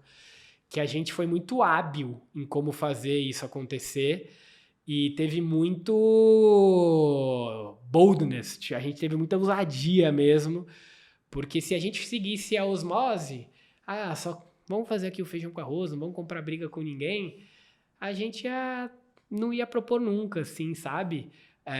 E, cara, a gente tem que acreditar no que a gente realmente quer fazer e, sendo pro-business e pro bem da companhia como um todo, tem que propor, né? Então, essas são as 3 que me vieram à cabeça. Muito bom. Parabéns aí pelas ações, todas incríveis. E no outro extremo aí, tem alguma ação que não deu muito certo, deu aquela flopada, um perrengão, alguma história engraçada para contar pro pessoal? Cara, várias, assim, inúmeras. Não sei nem se a gente tem tempo. Posso contar algumas, assim. Tem uma ação que a gente fez com Brahma na época. Eu cuidava de portfólio de Brahma, eu era, não como diretor, eu era gerente na época. E a gente criou uma ação que eu acho linda até hoje, que é basicamente, a ação se chamava Sommeliers Extraordinários. A gente tinha Brahma Extra. E basicamente, quando você tem a perda de algum sentido no corpo, no caso, a visão, você acaba levando mais atenção para outros sentidos. Então, o seu olfato fica mais aguçado, o seu paladar fica mais aguçado e por aí vai. E quando você tem uma profissão, no caso, sommelier de cerveja, que você precisa ainda mais do olfato, do paladar, a gente falou, pessoas com deficiência visual, têm maior dificuldade para se inserir no mercado de trabalho. Ao mesmo tempo, para você ser sommelier, por mais que a visão também faça parte, você olhar a cor da cerveja, etc., o paladar e o olfato são extremamente importantes para que a pessoa possa degustar a cerveja e por aí vai. Por que a gente não cria um curso de sommelier de cerveja para pessoas com deficiência visual? E, cara, eu acho lindo até hoje. Eu tinha uma prima que tinha deficiência visual, então também tinha um quê emocional para mim, assim. E a gente criou, em parceria com uma associação de sommelier de cervejas, esse curso para deficiente visual. Cara, lindo, filme lindo, deu tudo certo, mas não foi para frente. E eu acho que a gente errou porque a gente fez de verdade, realmente criou, mas talvez eu tenha gastado menos tempo do que eu deveria em pensar em como que isso ia ser longevo, sabe? Então, pouquíssima gente ficou sabendo, o assunto morreu, durou 6 meses. E, cara, se a gente tivesse investido tempo em realmente refletir nos problemas estruturais que o curso teria, talvez ele tivesse até hoje aí incluindo pessoas no mercado de trabalho. E outras tantas que floparam, que não tem um quê de cunho social tão grande, que, cara, tentamos, sabe? A gente achou que ia dar certo e acabou não dando certo, como o Alfaiataria Brahma. Cara, foi bem até, mas, não foi a explosão como a gente achou que ia ser. Tentando lembrar aqui de grandes assuntos, de grandes ações, assim, posso citar inúmeras, como Skol Cachu, em Minas Gerais. A gente, vamos portar uma cachoeira no meio da praça, etc. Não foi tão legal quanto o ano anterior, que a gente fez um escorregador descendo a Avenida Brasil em Minas Gerais, sabe? Então, diversas outras coisas que a gente achou que poderia dar certo e não deu, e tá tudo bem. Os riscos estavam mapeados, a possibilidade de ganho era maior do que a possibilidade de risco. Exatamente. De perda, então tá tudo certo. Não erra quem não ousa, não é isso? É isso. E nessa linha aí de marketing de grandes empresas, teve alguma pergunta que eu não te fiz que você acha que eu poderia ter feito? Alguma coisa que eu gostaria de acrescentar? Algum insight aí para quem não está dentro de uma grande empresa e queria conhecer um pouco mais de como funciona? Talvez como funciona o dia a dia, talvez as dicas que o Maurício de 2011, que estava ali começando a carreira, gostaria de ter tido. Eu acho que o dia a dia de uma grande empresa, ele é normal. Grandes empresas têm muita gente. Quando você tem muita gente, envolve política. E é importante você saber se relacionar com todas as áreas, e é importante você saber se relacionar com pessoas que talvez você não tenha a maior proximidade do mundo, assim. E eu lembro que em 2016, quando eu saí da administração central da Ambev e fui pela primeira vez para uma regional, eu aprendi que se eu tivesse passado pelo campo muito obrigado. Se eu tivesse passado pelo campo antes de ser da administração central, talvez eu não tivesse perdido 5 anos de PowerPoints que nunca ia dar em nada. Porque quando você tá na ponta, que você entende o que realmente importa para o consumidor e quem realmente faz as coisas acontecer, você percebe que você gastou muito tempo fazendo coisas que não ganham vida, sabe? E quando a Ambev me deu essa oportunidade, e eu brinco, sempre falava isso pro meu time, a administração central tem 400 pessoas, 300 pessoas, nem sei quantas pessoas tem, mas tem pouca gente. A Ambev tem 30 mil pessoas. Também não sei quantas, mas é nesse patamar. Cara, quando você começa a perceber que sem se relacionar com as pessoas, que é a parte da política, e a política tem diversas conotações ruins, etc., mas, cara, é relacionamento. Se você não for amigo da pessoa dessa região, desse centro de distribuição, se você não estiver entendendo o que realmente mexe na vida dele, primeiro que você vai fazer campanha para você mesmo no Itaim, segundo que você não vai ter gente que faz isso ganhar vida, sabe? O exemplo que você deu do voo da Gol, assim, cara, eu sou amigo do cara que cuida desses relacionamentos e eu tenho certeza que por eu ser amigo dele, eu ouvi. E por eu ouvir, e também por ele ser meu amigo, ele vai fazer com muito mais tesão o que eu tô propondo como gestão, como gestor da marca, sabe? Então, eu teria desperdiçado menos tempo nos primeiros 5 anos se eu tivesse sido do campo, se eu tivesse me relacionado mais com as pessoas, porque eu teria entendido mais o que realmente ganha vida e eu teria muito mais gente querendo fazer, porque também gosta de mim, sabe? E confia em mim e sabe que eu escuto. Cara, muito legal. Eu lembrei de um dos episódios que a gente gravou aqui, que foi com o Leopoldo Ferreira, que é diretor de marketing da Coca-Cola, né? E ele, no processo de trainee dele, ele lembra que quase desistiu, porque no começo do trabalho dele, ele tinha que ir para o campo e carregar caixa, fazer um trabalho, entender como é que funciona a operação. E ele, na época ali, ele falou, tô aqui tendo que ficar carregando caixa, não é isso que eu não estudei para isso, né?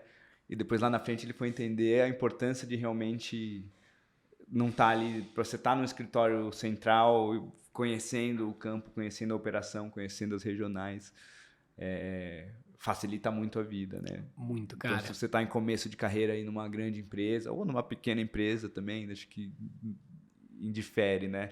Conheça bem a operação, suje as mãos, né? Porque acho que isso vai ajudar muito aí na tomada de decisão estratégica na hora que você precisar tomar. Posso dar 2 exemplos? Por favor. Um que deu certo e um que não deu? Em relação a isso? Eu vou começar pelo que não deu certo. Eu não posso citar até em respeito, mas a gente estava lançando um produto na época do Carnaval. E a gente tinha uma campanha que, cara, daqui do alto do 18º andar, do Brooklyn, do Itaim, da Faria Lima. A campanha era linda, maravilhosa. E eu tava na época eu tava em Salvador, eu tava tocando Carnaval de Salvador, Recife e Olinda. E aí a campanha, a gente ia lançar um produto e a campanha basicamente falava, cara, eu não vou lançar, a gente não está lançando esse produto. Tinha todo um planejamento por trás, etc, que devia fazer seu sentido. Mas pro ambulante de Salvador não fazia o mínimo sentido. Pro ambulante de Recife não fazia o mínimo sentido. E cara, se eu não tivesse na época tocando essa operação, talvez eu daqui de São Paulo... Não, isso aqui faz super sentido. Legal, vamos em frente. E foi legal que eu tive E eu lembro que meus pares lá de Salvador falaram, cara, não tô acreditando nisso. Eu falei, cara, eu também não. Mas, cara, vamos torcer, assim, vamos ser humilde também do outro lado, porque também é muito fácil botar a culpa no marqueteiro. Eu falei do marqueteiro ser humilde e ouvir, mas também, porra, seja humilde, saiba que alguma coisa o cara tá fazendo também. Lembra, assim, ambos os lados tem que abaixar a guarda e trocar ideia e um aprender com o outro. Então, essa deu errado. E, cara, foi muito importante estar do outro lado, vendo como o pessoal da ponta olhava um marqueteiro criando a campanha. E uma outra que deu certo, que basicamente eu morava em Salvador, eu sou corintiano, e, cara, a gente, principalmente quando você torce pro maior e melhor time do Brasil como eu, você sempre... Aí eu vou ter que discordar. Até agora eu concordei com tudo que você falou aqui, mas essa eu vou ter que discordar. Mas basicamente a gente que é de São Paulo, etc., a gente tem uma tendência a ficar no umbigo, achar que São Paulo é o umbigo do mundo, o eixo Rio-São Paulo ali, os grandes times, onde roda o dinheiro, etc. Mas, cara, você tá na Bahia, quem manda ali é o Bahia. Bahia é 70%. E vou chutar, eu tô chutando esses números, mas Bahia claramente é maior do que o Vitória. Mas a grande rivalidade é Bahia e Vitória. E, cara, são os dois times que mandam ali. E, cara, pouca gente liga muito pro Corinthians e por aí vai. Você vai pro interior, liga um pouco mais, porque tem o sinal da Globo, né, que bota o time do Rio de Janeiro no Brasil inteiro. O Flamengo e o Corinthians ali, que é o que transmite, né? Exatamente. Sul de Minas é Corinthians, Norte do Paraná também, são os times de São Paulo, o restante do Brasil é mais Rio de Janeiro. Cara, o presidente do Bahia resolveu comprar uma briga com a Arena Fonte Nova e fala, cara, a cerveja tá muito cara, eles estão querendo aumentar ainda o preço da cerveja e tá muito cara a cerveja na Fonte Nova. E a gente nem era patrocinador da Fonte Nova. E o patrocinador não tinha nada a ver também. O ponto era quem operava a cerveja na Fonte Nova. E, cara, ele deu essa entrevista e aí eu morava em Salvador na época. Aí uma pessoa da nossa agência in-house, que a gente tinha criado lá, mandou no nosso grupo e falou, olha essa entrevista aqui. Aí, chama a Anne. Daí eu olhei, passei pela mesa da Anne, tava indo embora pra casa, passei pela mesa da Anne. Ela, você viu, Mal? Eu falei, vi, tal, vou ver, vou pensar, tal. E eu era o head da operação ali de marketing trade. Aí saí e falei, só mais uma coisa que passou. Admito aqui que eu nem dei muita atenção. Entrei no meu Uber, tava indo pra casa. Falei, deixa eu olhar essa entrevista aqui de novo. Eu falei, cara, realmente pode ter alguma coisa aqui. Aí eu liguei pro Ávila na época, que era o gerente de vendas da região. Falei, Ávila, você viu isso aqui? Ele, vi. Pô, e se a gente fizer isso? Vou pensar. Liguei pro tenente, que era o cara que olhava preço na época da regional inteira. Tenente, você viu isso aqui? Vi, acho que tem alguma coisa. Aí liguei pro Nilton, logística. Nilton, você viu isso aqui? Ele, cara, e se a gente fizer isso? Tá bom. Criei um grupo com todo mundo. Marketing, vendas, estratégia de preços, eu no marketing, meu time ali. Falei, galera, fulano falou isso, fulano falou aquilo, eu acho que dá pra fazer isso. O que vocês acham? Cara, esse grupo multifuncional teve a ideia. Vamos abaixar a Brahma para R$1 e vamos colocar a Brahma no entorno da Fonte Nova e falar, consumidor, a gente vai dar a cerveja para você fora. Toma a cerveja fora. Não precisa tomar cerveja lá dentro, já que eles querem subir o preço. A nossa concorrente, que não tinha nada a ver com a história, cara, se ferrou. Porque todo mundo vai tomar cerveja antes de entrar e por aí vai. E aí eu lembro de ligar para São Paulo, falar, cara, vou fazer... Liguei primeiro pro meu chefe, que era, na época eu era o head do marketing trade, eu liguei pro meu diretor regional, amo de paixão, Abílio, hoje em dia tá lá em Nova York tocando uma coisa global, um assunto global na Bembev. Falei, Abílio, o que você acha? Ele, Acho que pode dar errado, mas, pô, eu acho animal. Você já falou com a C, que é aqui em São Paulo? Eu vou falar agora dele. Cara, vai pra cima. Pode falar. Aí liguei. Aí o diretor de Brahma na época, não, acho que não faz sentido, não, acho que não tem nada a ver isso, não é o que a gente tá falando. Por aí vai. E eu nem julgo o cara. Porque o cara tá com a visão de estratégia, consistência, etc. Que eu, no começo do episódio, falei, precisa. Sim, sim. Mas de vez em quando pisa na linha, de vez em quando você tem que fazer umas coisinhas só pra chamar atenção. Ainda mais nesse contexto regional, né? Exato, cara. Aí, cara, o cara não queria fazer, daí eu liguei pro meu amigo, que era o gerente de Brahma na época. Falei, Luquinhas, me ajuda aí, Convence bro. o cara aí. Convence o cara, bro. Aí o Luquinhas foi lá, conseguiu. O cara, beleza, vamos ver. Cara, baixamos o preço. Fizemos em 5 horas a ação. Cara, viralizou num jeito que tinha canto da torcida do Bahia dentro do estádio, mandando o concorrente àquele lugar, cantando nossa marca. Tipo, a marca que a Brahma tá apoiando, etc e tal. E, cara, foi uma ideia que não veio do marketing. Foi uma ideia que veio de um grupo funcional. Foi a menina do meu time que, ó, tem um negócio aí. Aí um falou uma coisa, eu falei outra coisa, o outro falou outra coisa, a gente criou e fez o negócio acontecer em, sei lá, 5 horas. E o mais legal, assim, a gente tem... entrou no coração dessa galera pra sempre. Pra né? sempre. Um dia vão contar pros netos essa história. Cara, quando que a torcida do Bahia ia gritar minha marca e mandar o meu concorrente àquele lugar, entendeu? E ao mesmo tempo é engraçado, porque a gente criou um negócio e a gente teve que fazer a operação acontecer em 5 horas. Sabe quem tava lá enchendo a caixa térmica de gelo, etc? Eu e meu time. Pronto, é isso aí. Então, assim, cara, que orgulho que eu tenho. Poderia ter falado que eu tenho mais orgulho, sabe? Não, mas falou, tá falado. E me fala uma coisa, que também isso aqui é uma pergunta frequente que eu faço aqui. A gente tem mais algumas perguntas aqui, a gente já tá na reta final aqui. Mas essa é uma pergunta importante que eu tô meio que tentando estabelecer aqui uma estatística aqui. Porque é uma pergunta que não tem certo e errado, né? E a resposta sempre vai ser depende, mas tentando pegar dentro de um contexto mais amplo.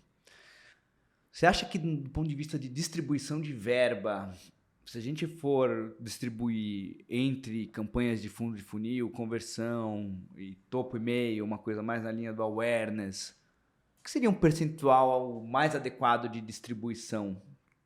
Eu sei que depende, mas pra gente tentar... Porque a gente tem opiniões diversas, né? Tem gente que fala, não, cara, taca a conversão, awareness... Só precisa ter um pouquinho ali para as pessoas não esquecerem que a marca existe. A gente fala, não, pelo amor de Deus. Marca, e um pouquinho de conversão ali só na hora de botar para dentro fazer o gol. Na sua visão como marqueteiro, aí eu não estou falando necessariamente de Brahma, né? Mas dentro de um contexto geral. Você acha que existe essa disposição correta, essa métrica? Dá para tentar traçar por alto uma relação? Eu vou no depende. Não, calma, tudo bem. Você depende, vírgula. Depende, vírgula. Acho que depende óbvio, tudo depende do seu objetivo. Mas depende do tamanho do seu budget, depende do para onde sua empresa quer ir, por aí vai. Então, grandes marcas, como eu fazia a minha alocação de recurso, tá? Eu tinha ali meu objetivo, como Brahma. Eu falar, cara, para eu chegar nesse objetivo, eu vou precisar cobrir tantos por cento das pessoas na mídia. Eu primeiro priorizava o que eu chamava de working money, que é o que realmente vai para o consumidor. Então, cara, em mídia, eu preciso falar com tantas pessoas, com tantos por cento de... Desculpa, eu preciso ter tantos por cento de cobertura dessas pessoas, com tanto de frequência semanal, com tantos de frequência mensal. Eu não quero ficar tendo grandes altos e baixos, eu quero ter durante o ano inteiro presente, mas ao mesmo tempo eu quero ter 3 campanhas que eu vou ter picos durante o ano. Qual que é o meu melhor mix de e-mails? A gente fazia ali afinidade, etc., fazia o melhor mix de e-mails e chegava, seu budget de mídia tem que ser esse. Beleza. Eu quero priorizar ainda meu working money. Vamos olhar meu budget de trade. Cara, meu budget de trade, eu deveria cobrir tantos por cento dos bares, tantos por cento do supermercado. Cara, dentro disso, eu deveria ter uma pirâmide de Tier 1, Tier 2, Tier 3, quanto que eu gasto mais ou menos o Tier 1, Tier 2 e Tier 3, qual que vai ser meu retorno, quanto tempo demora, beleza. Cara, working money ainda. Eu quero ainda ser dominante nos meus grandes assets dentro da plataforma de futebol e sertanejo. Quais eventos eu deveria estar, quanto vai me custar, etc e tal. Terminou esse working money? Vamos pro non-working money. Cara, quanto que sobrou do budget? Porque o budget vem top-down também, né? Você tem X milhões de reais, ou milhares de reais, ou bilhões de reais, depende da sua marca. Beleza. Cara, sobrou isso. Perfeito? Perfeito. Agora, você já tem um monte de contrato no passado. Você não consegue definir dos X milhões de reais o quanto que você não está 100% livre. Pô, agora começa a cruzar com a realidade. Aloca aqui, beleza. Olhando isso, quanto que ficou de working e não working? Dentro do working, quanto que ficou no topo, no meio e no fim do funil? Conversa com seus objetivos. Eu gastava muito mais no meu topo de funil. Mas, cara, eu também gastava ali no meu meio e no meu fim de funil. Por quê? Pela característica do mercado e pelos meus objetivos. Então, cerveja, e isso para mim foi o principal twist, usando aí o nome da agência, da sua agência, quando eu saí do mercado de linha branca e fui pra cerveja. Cara, cerveja, você tem que estar ali, ó, semanalmente. O cara escolhe a cerveja dele toda semana ele escolhe a cerveja dele. Linha branca, o cara compra 2, 3 vezes na vida a geladeira dele. É bem diferente. É bem diferente. Então, você muda também de acordo com a característica do seu mercado, sabe? Então, essa é a forma como eu alocava meus recursos e são as coisas que eu refletia para que eu pudesse depois tomar as decisões que tinham que ser feitas. Não, muito bom. Baita aula de distribuição, acho que super bacana. E uma coisa que eu esqueci de falar... Seja flexível. Cara, de vez em quando... Custo de oportunidade. É isso, cara. Tipo, eu lembro, eu saía com... Eu era um cara bem ousado, ainda sou. Mas falando em Brahma, assim, eu era um cara bem ousado, assim. Eu saía com um cofre que era 5%, nem 5% do meu budget, que era... Deu merda. Não sei nem se eu posso falar merda, mas falei já. Pode aquele. Cara, deu merda, preciso cobrir alguma coisa. Ou surgiu uma oportunidade. Não era nem 5% do meu budget. Eu gastava esses 5% de cofre, um pouco abaixo de 5% de cofre no primeiro e segundo mês. Meu time brigava comigo. Era até uma questão de desengagement. Tia Ju, que era meu braço direito ali do cofre, me ajudava a pensar tudo. Porque eu sou o cara que me apaixona e vou. E ela era meu freio de mão. Eu brinco que nem eu tô certo, nem ela tava certa. O importante era os dois saberem que os dois eram importantes pra gente se equilibrar. E eu falava, Ju, me freia. Cara, eu sei que eu sou o chefe da sua chefe, mas, cara, se você não me frear, a gente vai quebrar a empresa. Agora, se eu também não te puxar, a gente só vai ficar com o freio de mão. Total. E aí a Ju ficava puta comigo, ela, mal, você já gastou seu cofre, como que a gente vai fazer isso? Ju, depois a gente descobre. Porque, cara, de vez em quando vão surgir umas ideias. Bramafone, que eu dei de exemplo, veio 10 dias antes do carnaval, cara. Botei dinheiro ali porque eu acreditava que o negócio ia dar certo. Deu. Cara, Naldo e Gisele, eu nem tinha mais dinheiro. Gisele, eu nem tinha dinheiro para fazer Gisele.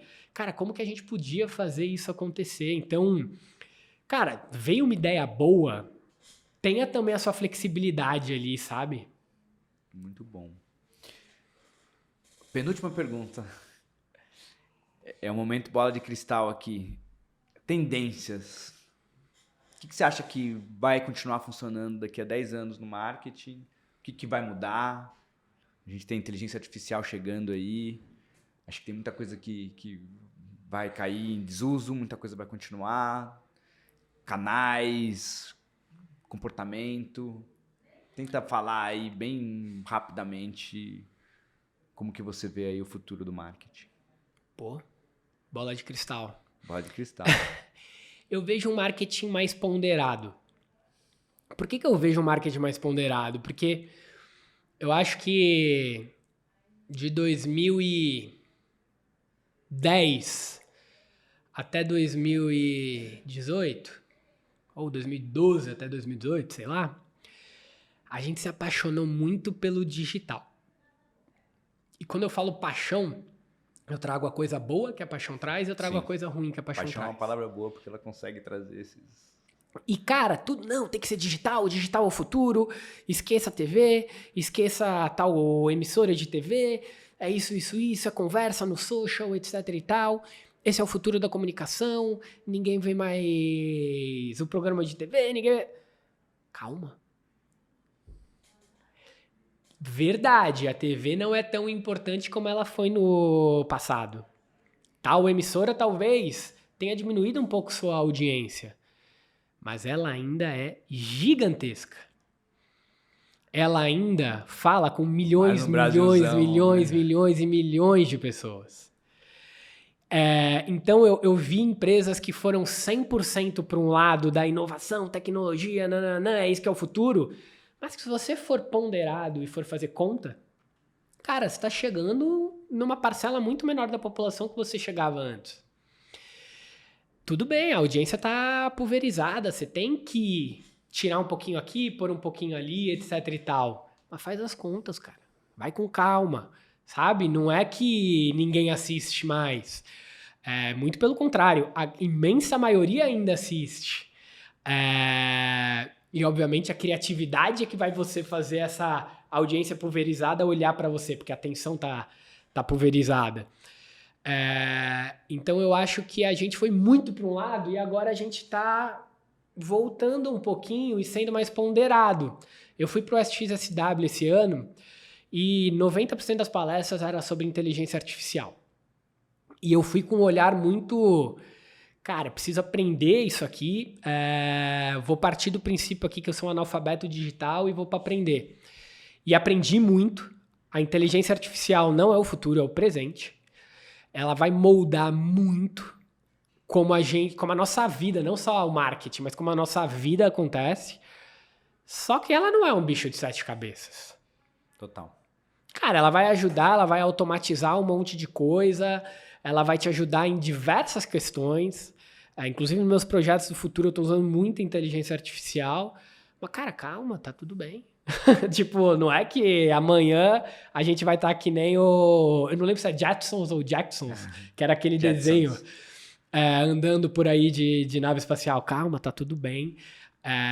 Então, eu vejo um marketing mais ponderado no futuro, que usa a tecnologia, assim, como um viabilizador e facilitador das coisas no dia a dia, dos processos no dia a dia, mas também mais ponderado, assim. Eu lembro que na época das startups, do boom das startups, todo mundo, não, startup, as empresas vão quebrar. Cara, no fim, se você for ver, toda startup quer ser uma grande empresa, porque quer gerar caixa, e toda grande empresa queria ser uma startup, porque queria ter certeza do futuro. Hoje em dia as coisas elas estão mais equilibradas, sabe? Então, esse para mim é o futuro, assim, um marketing mais ponderado, e um marketing mais relevante nas grandes empresas, porque como eu falei lá atrás, cara, com o tempo as barreiras vão cair cada vez mais, e se a gente não tiver marca forte que diferencie nossos produtos, seja de forma funcional, seja de forma emocional, ou as duas juntas, cara, as empresas elas não tendem a não ter tanto sucesso. Maravilhoso, concordo 100% com a reflexão. Para fechar aqui com chave de ouro, essa é uma pergunta para responder praticamente com uma frase. Eu costumo chamar de a dica de ouro, né? Imagina tudo que você viveu na sua carreira, os chefes que você teve, as pessoas que você liderou, os baldes de cooler, de cerveja que você teve que encher ali na correria dentro de uma ação, tudo que você aprendeu na sua vida profissional como marqueteiro. Se você tivesse que dar disso tudo, extrair uma grande lição, uma grande verdade que você aprendeu ao longo da sua carreira para compartilhar com quem ouviu a gente aqui até o final, qual seria a grande verdade, a dica de ouro do Maurício? Pô, clichê, mas não vou mentir, essa para mim é a dica de ouro. Seu chefe é o consumidor. Seu chefe não é o seu chefe não é você, não adianta você se apaixonar por grandes coisas. Cara, se o consumidor não quiser, as coisas não são sustentáveis no longo prazo. Por mais que você tenha musculatura, que você lidere marcas que tenham bilhões de orçamento, ou centenas de milhões de orçamento, cara, se o consumidor não quer, se não cola com ele, não adianta, cara, não vai dar certo. E eu acho que nós, como marqueteiros, a gente tem que ser... vou usar uma frase que o Abílio, que é aquele meu gestor que eu comentei lá atrás, que era meu diretor na Nordeste, falava: você é o guardião da visão do consumidor aqui dentro de casa. Cara, marketing é sobre entender o consumidor. Voltando para a primeira pergunta, marketing é sobre entender o consumidor. E tudo se conecta. E a gente tem que ser o guardião, cara, ou a guardiã, no caso de grandes líderes, grandes gestoras, do consumidor dentro das tomadas de decisão. Porque é sempre mais fácil para a empresa tomar as decisões que fazem sentido no curto prazo. Talvez corta um custo aqui, corta um custo ali. Mas se o consumidor não quer isso, não é o que vai pegar ali, cara, a gente só está se enganando, porque não é sustentável, sabe? Então, por mais que seja clichê, e eu tenha medo de terminar aqui esse bate-papo de forma clichê, para mim é a grande dica, sabe? Não é nada clichê. E, inclusive, é inédita essa dica de ouro aí, muito boa. Mal, muito obrigado pela participação. Obrigado vocês aí que ouviram até o final. Se vocês ainda não se inscreveram no canal, se não deixaram a curtida aqui nesse bate-papo incrível para prestigiar a aula que a gente teve aqui do Maurício, faça. Maurício, tem algum canal que você queira deixar? Alguém queira ouvir mais sobre você? Te encontra onde? LinkedIn? Tem algum lugar que você costuma publicar conteúdo? Boa. Eu sou um cara bem low profile, assim, bem na minha, então... Publico pouco, mas estou presente ali. Deveria até publicar mais, essa é uma outra dica. Estou presente no LinkedIn, então só me procurar lá, Maurício Landi. Vai ser um prazer aí me conectar com vocês, aprender com vocês e também dividir um pouco do que eu vivi aí nesses últimos 16 anos de carreira. Show de bola. Então, pessoal, até a próxima. Mais uma vez, obrigado. Eu que agradeço. Tchau. Valeu, galera.